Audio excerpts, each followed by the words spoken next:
درباره همه چیز. در مورد همه چی نه، فقط در مورد خدا بگو. در مورد خدا میگم. من وای میستم همینجا. بعد اکوپاس میگم نشه دختر نه بابا. درباره دختر نمیگم. برو اول. سلام. به نام خدا. خدایا چنین مخنجان که تو خوشنودی باشی و ما رسول. سلام به همه بینندگان عزیز و محترم. من علی ارشدی و خانواده عزیز جناب آقای علی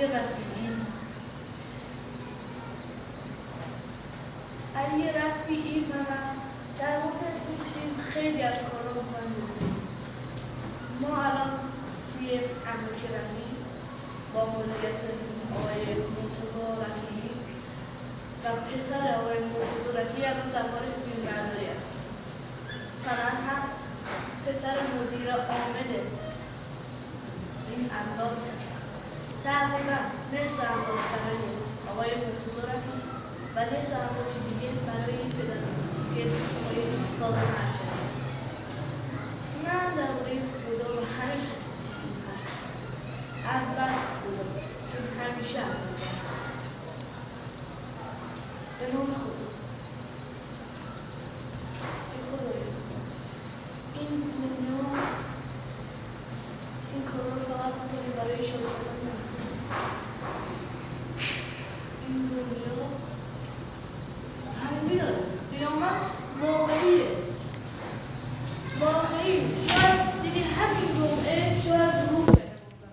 حضرت محمد حضرت مهدی امام محمد علی حسین حسن برای چی اومدن؟ برای چی؟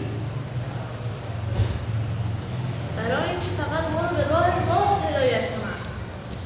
راه راستی که ما همیشه نادونیم. ممکنه هر فکری به ذهنمون برسه. ولی خدا اینا رو فرستاده برای ما که نادون نشیم.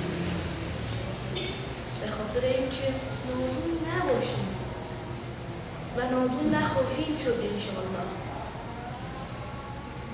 خداحافظ تا بعد. رفتم اومد. خب سلام آقای علی ارشدی. سلام خدمت شما همه